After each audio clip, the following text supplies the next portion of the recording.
My friend Dan, he's got a podcast, cause all comics need a podcast, and nobody had a podcast called The Art of Bombing. So Dan went out and bought a tape deck. Who knows why he bought a tape deck? Now podcasts don't get played on tape decks, but Dan is from the 80s. So hey there, all you funny jerks, come talk to Dan about your work. Tell him all about your worst times. It's The Art of Bombing.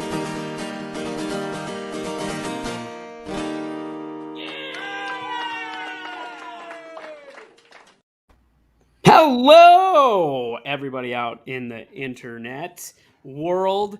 Welcome to an episode of The Art of Bombing presents Between Bombs, where I, Dan Bublitz Jr., and my co-pilot, Josh Shirley. How's it going, Josh? Good, man. Having a good time. Saw a fox in my yard today. Just want that out there for everybody. You saw a fox in your yard. I got pretty scared. Is it like a real fox, or is this about to be a bad joke? No, dude. It's it was an actual like fox. I don't know if you've ever heard a fox make a noise before, but it sounds like a woman being assaulted. It's okay. So screaming. You are making it. No, the real fox, and it was yowling. And it got really close to me, and all I had to defend myself were like two buckets that I used to take my recycling out to the curb. And I was like, okay, if I have to fight this fox, I'm just going to get it under one of these and sit on it. That was my plan. You were just going to take the bucket and dump it on it, like put it on it and then sit on it. I had no other plan. Luckily, it just got bored and walked away. So I think we're gonna have to start calling you Josh Foxtrot, Shirley. Okay, trash can Dan. Hey, that's right, because I'm homeless, ladies and gentlemen. Right. So I Tell do us want how the move's going, man. Right away, let's put this out there. I am living in a Airbnb temporarily while we look for a new house here in the Denver metro area. So my internet's not always good. So if I disappear or have a technical issue, I'm going to apologize in advance. That's why. But we haven't had a new episode or any new content out there. So we wanted to do something. So that's why we're here with a Between Bombs episode. And I just, if you aren't familiar with what the Between Bombs is, this is where we give comedy tips and tricks and advice on specific topics. Today, we're going to be talking about building a set. Hey, Steven, I know you guys just moved today. That's my cousin up in Billings, Montana. Great guy. He actually had me come do, he owns a plumbing company up there, and I got to go do comedy at their barbecue last summer, which was cool. And then we have another user that said hello. And again, if you are in the Facebook group, you come up anonymous. So just want you to know that we don't know who you are when you're in the group. But we're glad that you're here and joining us today. But with that being said, do you have anything else you want to talk about before we start talking about building a set? I guess let's do in your world. Nah, man. Got a show. So I guess, yes, I do. I have a show coming up in St. Joseph, Missouri at a place called Hazel's Coffee Bar, third week of February. We'll talk more about that when we get closer. Cool. Yeah, I've got a whole bunch of stuff coming up next week. Starting February 9th, I'm on the road, but I'm not going to go through all my dates. If you want to see where I'm going to be live, just go to danbublitzcomedy.com, click on the schedule tab. I've got a bunch of stuff coming up. So go, if you want to see me live, go check that out. And I guess let's get into this. I just want to let everybody know that thanks for watching. We are going to be talking about some stuff. In a second here, I'm going to be turning it over to Josh, who's going to be running the pilot chair because we actually have a presentation for you as well. We got some cool visuals as both of us are learning more and more about StreamYard. They keep adding features, which is very helpful to us. So the more features they add, the cooler we can make this. Although we are both old and technology might get the best of us. We'll see. But if you have questions, we will be taking questions, but we'll probably do the questions towards the end of the once the presentation is done. We don't really have because it ain't going to be a long presentation anyway. So with that being said, make sure that you built a slide deck. Yeah, I What is don't know that? this person. Apparently, he thinks I build a lot of slide decks, and apparently Oh, okay. has some inside information about that. I'm not sure. I'm not sure who this I don't person know. is. I don't know what a slide deck is. What, When I hear slide deck, I imagine it is a deck like a balcony deck with a slide, and I'm thinking that dude? sounds amazing. That's the That kind of is, house we need to find here in Colorado. But at this point, I'd be happy with finding any house where we could have our own stable internet, and I can put my studio back together. But anyway, questions. We're gonna do them at the end. So if you have a question, you can post it in the comments. However, it could get lost. So try to save your questions till the end of the presentation, just so we don't miss it. So without further ado, I'm going to turn the reins to you so we can do this presentation and talk about what it takes to build a set. And I will say before we get to that real quick, we're not talking about the actual writing material. We're talking about building a set list. So keep that in mind. Another episode may come down the road where we can talk about writing material. But for this, we're talking about building your set. So take it away, Josh. yeah. Thanks, Dan. This is going to be good for you guys if you're a new comic and maybe you're working on some jokes, but you've never actually put a full set together. You haven't got that Facebook message. You're waiting on that first show, or you've done a couple of shows, and while the jokes might stand out pretty well on their own, you haven't kind of found a way to bring them all together yet. So this is going to be the show for you if that's the case. If you're not a comic and you just want to kind of get behind the scenes and understand how comics write and put material together, I think you're also going to have a great time today. So let's get this going. So I have a slide deck right here as they've been called. And Oh, so hey. So you did build a slide deck. I sure did. Not the fun kind that you brought up, which kind of makes me think that I need to rethink my life in general. But this is about building a set, and I just want to kind of go over what we're going to talk about here. We got let's see. So first of all, we want to fit the set to the show. Are you doing the right set is what we're going to cover in that section. Making sure the set is the right length of time. And then finally, how to order the set to get the most out of all the individual jokes as a unit. So let's get Crushing is always important. I mean, if crushing. you're not crushing, you're not doing comedy right. Exactly. Yeah, I only crush. I've never bombed before, which is why I'm a producer of the show. So Exactly. all my We're jokes are here. gold the first time I tell them. Okay. So fitting the set to your show, let's kind of get into that. So a great question to start with is whether or not I'm hosting or featuring in the show. If What you're about headlining, headlining? well, Do you then you're think probably not it watching this. But okay, fair enough. but yeah, if Although you're it is headlining, important to think about that, about, because you can use these same concepts for building a set to headline. Just so correct. keep that in mind when you're watching the presentation, that these same tips that he's going to give you, ultimately you can use to build a headlining set once you have the material for headlining set. That's right. That's right. I think a lot of these principles are things that are going to be worth it for a long time. So, if you're kind of new to how comedy shows really work, or if you've seen a comedy show but you're not exactly sure what the roles are, you're hosting. If you're the MC, you're the person who's basically running the show and driving the act forward, and your job is to bring comics up onto the stage, and more importantly, make sure the stage is a warm, awesome place for all the comics to perform. Dan, you headline all the time. What makes a great host for you? What makes a great host? A host that keeps the show going. Um, they I always believe that hosting is a job. It's the hardest job of the show because you go up cold, and you go up cold. You got to try to warm up the audience. You got to do the announcements for whatever the venue. It's important to remember that you're not just representing yourself, but when you're the host, you're representing the venue as well. So keeping that professionalism and remembering that, the show's not about you. You're there just to keep the show going. The show is really about the headliner.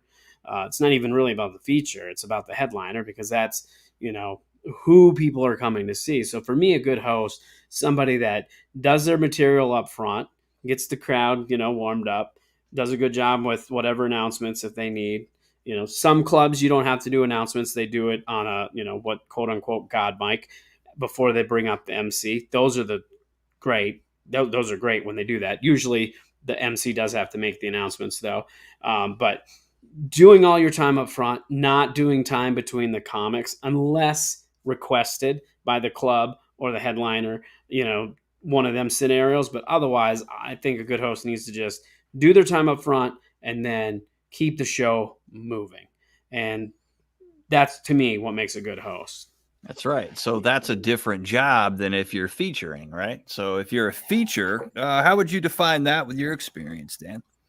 In my experience, honestly, I think the feature is the best spot, because you get, typically when you're featuring, you're doing 25 to 30 minutes.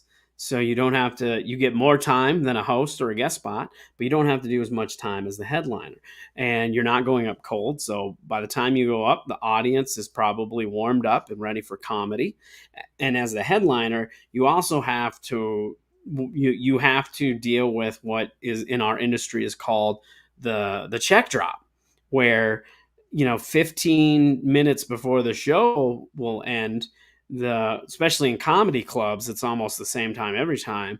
The comedy club, all the wait staff drops their checks so people can start paying them, and so then you lose your audience because they're now looking at their bills and trying to figure out what they have to pay, or if they split the check, they're doing all this stuff, and then suddenly you lose your whole audience. So you have to, as a headliner, you have to be able to deal with that. With feature, you just have that sweet spot. You go up, do your half hour, hopefully you crush for that half hour, and then you got to go hang out in the back. Your job's done. Because ultimately too, the weight of the show, while everybody is a part of the show and it takes everybody to make a good show, most of the weight of the show is going to be on the headliner. They're the ones that people paid to see. They're the ones that are going to, who they expect an audience expects to be the best, to, have the best jokes and keep the show great and entertaining and all the things.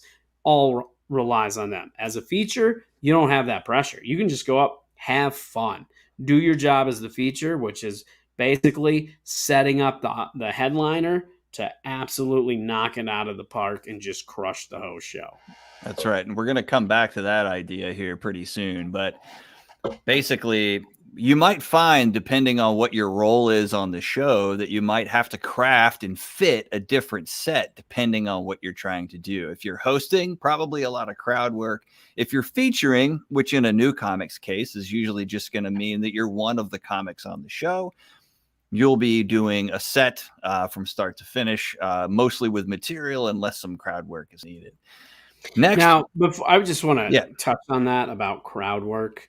Absolutely. And this is, if you talk to a lot of headliners about this, as a host in a feature, you really shouldn't be going out and trying to do crowd work, because if you do crowd work, sometimes what happens is you get the audience, then that's all they want. They want to be, because you're inviting them to be part of the show. And if the headliner doesn't like doing crowd work, now they're forced to have to do crowd work. And it's the same kind of thing with clean and blue material. As a host in a feature, it's better to be, cleaner and let the headliner make the decision if he wants it to be a dirty show or not.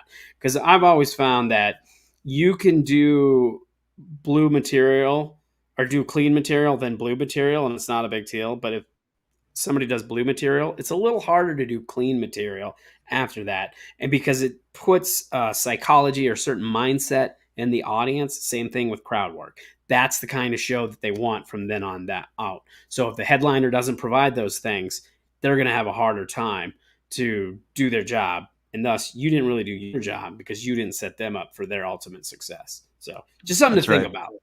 Yeah, definitely getting to know and talking to the other comedians on the show to just try and understand what the vibe is supposed to be is absolutely key right when you get to the venue. So when do I go up? In what order of the show am I going up? Typically, if you're a feature, you'll go somewhere towards the middle. And getting your set to fit in kind of goes with what you were saying, Dan. Like it's important when you are going on the show to make sure that it's a good show. Now, while I like to go up and crush every time, and I like to go and make sure that I have the best set that I can, I like to give the next guy or the next gal a run for their money. Absolutely. But at the same time, I think they're also, and I'm interested to hear your thoughts on this, like, there's also the idea that you have to kind of understand that you're part of a larger unit that's putting together a show. So you want to make sure that the show builds and gets more exciting and gets funnier as you go. So it could be that if you're headed up on stage earlier in the night, that may mean that you want to work on some of your material that's still good and it's still funny and it's still polished, but might not be as good as some of your best stuff if you have a lot of material and you're doing a shorter set. What would you say to that, Dan? I would definitely agree with that, where you could do some material that's not as polished. And with that, the best thing to do with that, though, is to make sure it's in the middle somewhere. And don't do like a whole, your whole set of all unpolished or, fresh material, but throw some new material in there because you do have that luxury. And we'll probably talk more about this a little later, but typically you want to start strong and you want to end strong. I mean, if you can keep the middle going strong, that's good too. But going to your point about making the whole show great, I think that's what's important. A lot of comedians they get this competitive mindset where they Yeah. go up and they're like, well, I'm going to just blow this headliner out of the water. Let's see if they can follow me and blah, blah, blah, blah, blah. Yeah. Again, that's not helping the show. At the end of a good comedy show, I want the audience to remember the comedy show. Maybe Yeah. not every comedian, but not, because what happens is if one comic stands out, if one's really horrible or whatever, you know who they remember the most? The one that stood out the most, where they should be remembering everybody because the whole show was good from front to back. That's right. So thinking about where you are in the order should help you kind of focus and choose what kind of jokes you want to do. Now, if you're being asked to do a show, you should do great jokes. You should bring great material to that show. We're definitely not saying show up and just, you know, do mediocre material or just do an improv set or something like that. Unless you're It's really good more, at improv. yeah, yeah, which is There are, again which going back to that conversation you want to have before the show. Yep, because that typically improv means crowd work. So Oh yeah, lots of crowd work there. So when you go up, is also really important to choosing the right set, um, sizing the set. So thinking about how much time I have to do is absolutely critical. Not running the light. A key to a great comedy show is to keep everything on time. So if the showrunner wants an hour and a half, if the showrunner wants 2 hours, that's where the crowd expectation is going to be set in terms of time. So if you're asked to do 5 or 10 minutes and you do 25 minutes, not only does that cause the rest of the show to go over, but potentially you're taking time away from someone else. hmm yeah, respect the light. Doesn't matter if it's a show or not. Even if you're at an open mic or wherever, anytime you're on a show, respect the light. That is one of the biggest pet peeves as a comedian that I have, is when people purposefully run the light. I've seen comics where they'll be doing really good and they'll be crushing, and unless you're the headliner and you have that, authority, if you will, and even some headliners get in trouble for it, because if there's a show after, then the longer you run your first show, the less time they have to flip the room to get ready for the second show. But I've seen that where a comic will be at an open mic and even they might be the last comic on the open mic, but there's a time limit. They need to get out of there at a certain time and they just run the light. They don't care. And then they complain that they got lit. And it's like, this is an open mic. Who are you? Let your ego Yeah. go. respect the light. Yeah.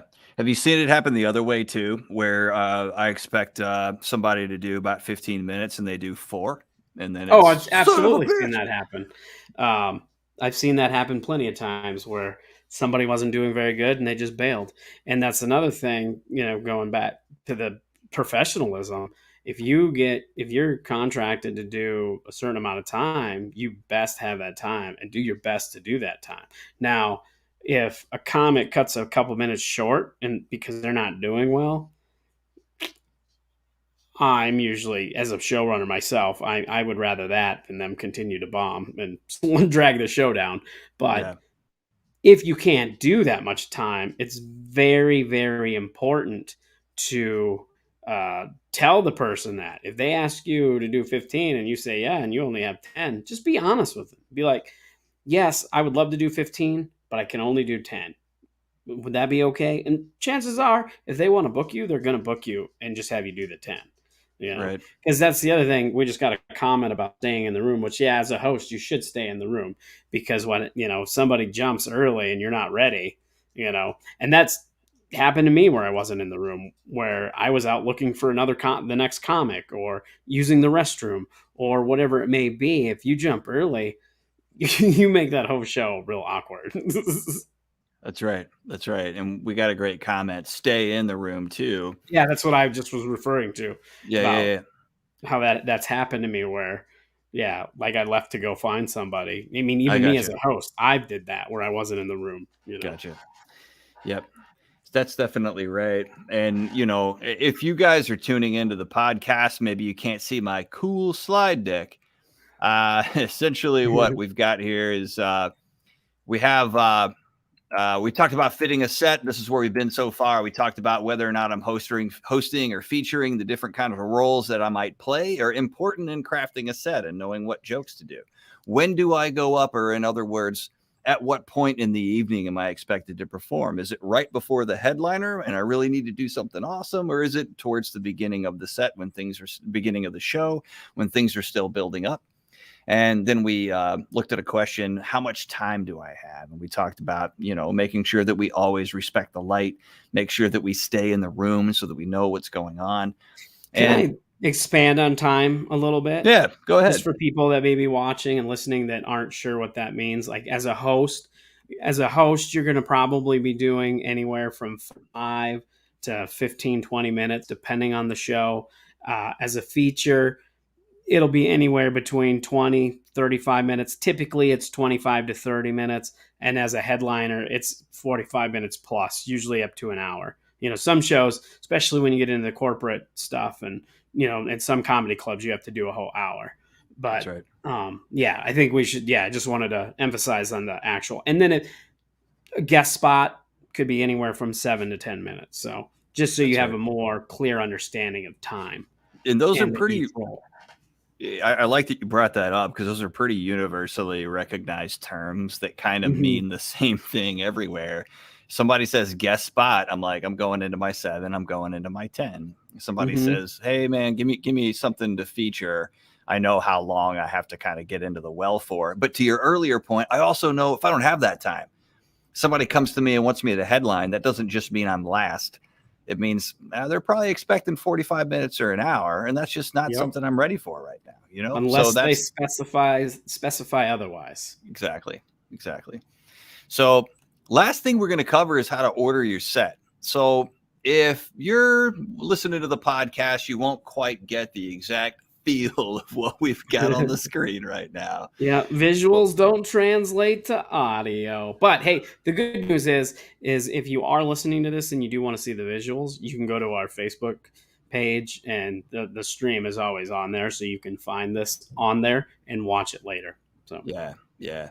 So what's on the screen right now, guys, are just 5 jokes. Let's pretend that you got your Facebook message to do 10 minutes at a bar coming up soon. You got your show that's coming up, and it's your time to go out and put your first set together. How are you going to do that? Well, on the screen right now, we've got 5 jokes. Each joke is represented by kind of a bam or a boom kind of icon. And the larger bam or boom icon represents the size of reaction or the size of laugh that I get with that joke. So my joke about dog parks, I've been doing that for a long time, and man, that is just it deserves the sound of that can opening. Is really what that is. It's my best Sorry, joke. I tried to cover it. Hey, I think that came in at the right time because when people hear this theoretical dog parks joke that I made up, it is a total crush job. Then I've got then you'll notice that I've got a smaller icon for YMCA and Goldfish. So maybe those jokes represent newer bits that I'm working on that are still funny and they're still getting laughs, but then the laughs quite aren't as strong as my best joke, which is dog parks. And then going down from there, I've got a joke called Mouse Pads. My son helped me come up with that name for a joke. And then right in the middle, I've got TikTok. So each of these 5 jokes is kind of a different size of laugh, going in order from YMCA all the way up to dog parks in intensity and in hilarity, right? So if you're going to order a set, Dan and I thought that this next visual might pay it off the best. So let's say that on the top of the screen there, we have a line that says time on stage. So that just represents from left to right how long I'm going to be on stage, with the left side being the beginning and then the right side being the end. So in this example, we've got mouse pads going up first. That's my second best joke. And out of the 5 jokes or the 10 minutes that I'm going to do, that's the second best one, but it's a great joke. So I'm going to start with something awesome. Then I'm going to end with my best joke. It's my closer. You'll hear a lot of comics talk about their closer and what they usually mean by that. That's my best joke. That's the one that I want the audience to remember in terms of the last thing they heard come out of my mouth is that joke. And then in between, you'll notice that the YMCA joke, which in this case kind of represents maybe our newest or least strong joke that we're going out with, we've got that in a safe place here in the middle of the set. So if that doesn't go well, or if it's not a high probability joke where maybe it's a more of a 6 out of 10 joke and dog parks is a 10 out of 10 jokes in terms of the number of times I tell it versus how often it's getting laughed at, that YMCA joke is in a safe spot in case it doesn't go over well with this audience. I've got my last 2 jokes there that I know are going to be really funny and send the audience out on a high note. And I would just like to add to that with the first and last jokes, that can be vice versa. It's always best to start strong, end strong. So you want to your best joke is either got to be first or last, and your second best joke always goes opposite of that. So if you're doing your best joke to start the show, your second best joke should be your closer, and vice versa. Just something to think about. And I think too, when you're deciding, when you're picking your first joke, it's always good to think about what a good joke that's funny and a good icebreaker and lets the crowd kind of know who you are. You can do a quick joke. I think it's good if you want to try to get a decent laugh within 15 to 20 seconds of being on stage, because that's going to prove right away to the audience that you're funny, you have jokes, and they're going to be in part of the show. But because that's something kind of with your arranging, you're doing your arrangements with kind of the power of the jokes, which is good, but you also have to think about the material as far as like the organization of it, which we go a little further. Like when I'm building a set, I typically I do the method of whether my one of my best jokes is always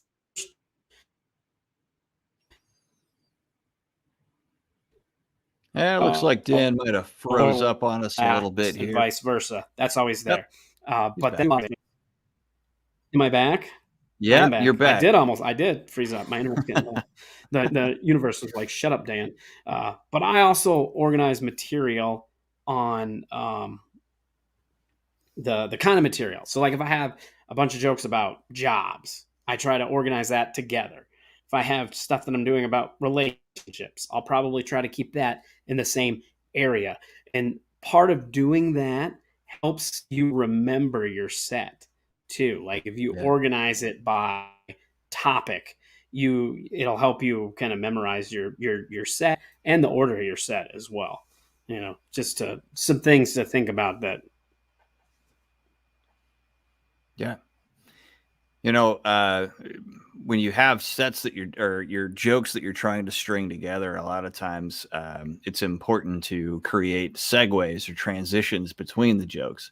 Sometimes people are of a different kinds of style where they just don't have that and they just, whatever, I'm just going into the next thing. Personally, I like to have a conversational style and I like to thread and kind of craft little transitions between the jokes because sometimes I'll find extra laughs when I do that. And one of the great things about trying to do it that way, I think, is that you can always build your next joke off of a tag for the last joke. And so it kind of forces me to run out and try different tags. Like if I have this mythical mouse pad joke, then I might want to think of some tags that have to do with goldfish or that can easily set me up to tell the next joke. Yep. Segues are always good. And like you said, you can, some people don't do segues. They just go into the next chunk, or they'll say they have no segue. They'll make Right. a comment about not having a segue. But yeah, I think this has been a good presentation. And I think one thing I wanted to kind of add on as well, when you're putting a set, not only do you have to think about, where you're at in the lineup and what your position is, but if you're doing say you're trying to get an audition tape. I just wrote an article today about submitting to festivals and getting your submission ready. If you're doing trying to get a video for an audition, that's another thing you need to think about with your set construction, because if you're trying to do a 5-minute audition, that 5 minutes needs to be your best 5 minutes, and you got to try to get it in a good order to where it flows pretty good. Because I always think comedy, you have to have a little bit of rhythm and flow. It's got to flow a certain way and have a rhythm to it a little bit. And, part of figuring that flow and the rhythm out is changing the order of jokes. You might have a joke that just isn't working up front, where say you're doing say you do your mouse pad joke, and then you do your TikTok joke, and then you do your dog park joke. That's what it was, right? Dog park. Yeah. But it just, for some reason, TikTok in the midst isn't working. So then you switch it and you do TikTok first, and then suddenly that's doing really well. And then Right. the rest of the jokes do well too because of the flow. But that's more of a kind of an advanced thing to think about. This is more of a kind of get you thinking about sets. So Yeah. Definitely taking it high level right now. But you did bring yeah. up a lot of points for us to use to expand the next time we revisit the subject. Like I love the comment that you were making about, making sure that your first joke does introduce you. It's personal, but it's not creepily personal. Mm-hmm. People get to know you, and so maybe later you can start bringing in some of this really weird stuff about you, Yeah. or you can try observational bits in the middle of your set that are just really about things that you see that can not have to do with what the audience just saw walk out on stage. And then what makes a lot of the jokes that I like to tell at the end of my set funnier than jokes that came before is they actually tie back to jokes that have been there, the rest of the time. And so those Mm-hmm. callbacks and things like that are another layer that you can work in that are just there by virtue of putting your jokes in the right order. Yep. Yeah, I always believe, with your first few jokes, you have to establish likability and trust. And once you have likability from the audience and their trust, they'll follow you anywhere. And like you said, to your point, towards the end of your set, you can probably go just about anywhere you want. Yeah. And if the crowd likes you and they trust you, they're gonna follow you there. Yeah. So Awesome. all right. Well, this has been a great presentation. Great job, Josh, on that on the Hell yeah. slide deck. Now that I knew what they're talking about, Yeah.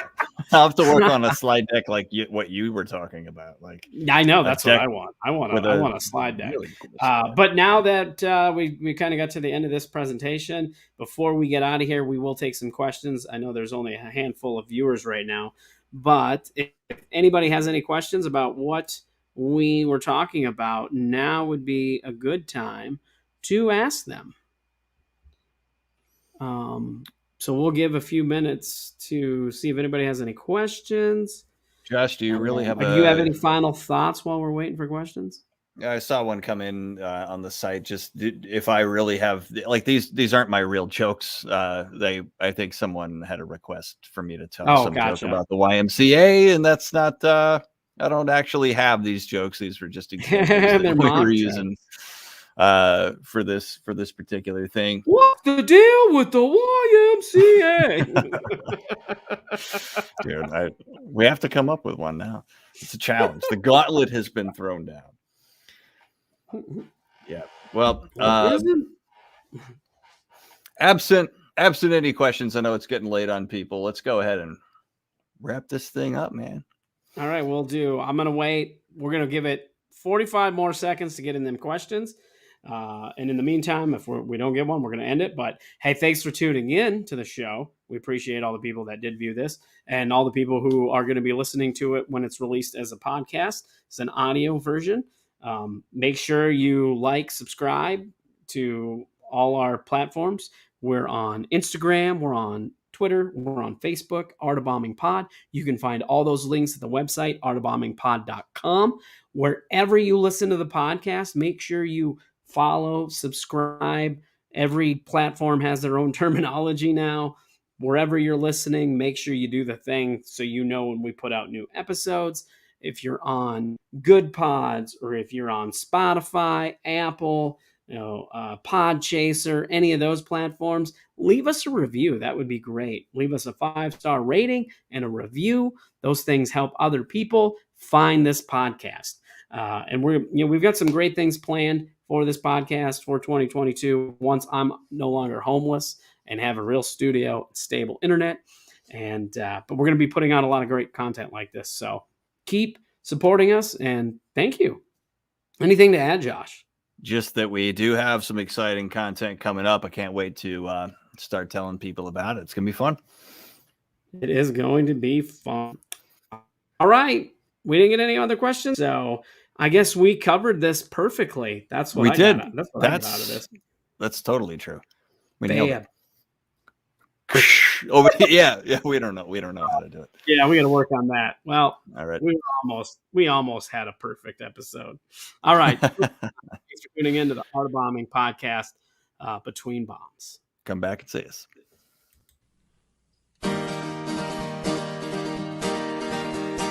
My friend Dan, he's got a podcast, 'cause all comics need a podcast, and nobody had a podcast called The Art of Bombing. So Dan went out and bought a tape deck. Who knows why he bought a tape deck? Podcasts don't get played on tape decks, but Dan is from the 80s. So hey there, all you funny jerks, come talk to Dan about your work. Tell him all about your worst times. It's The Art of Bombing.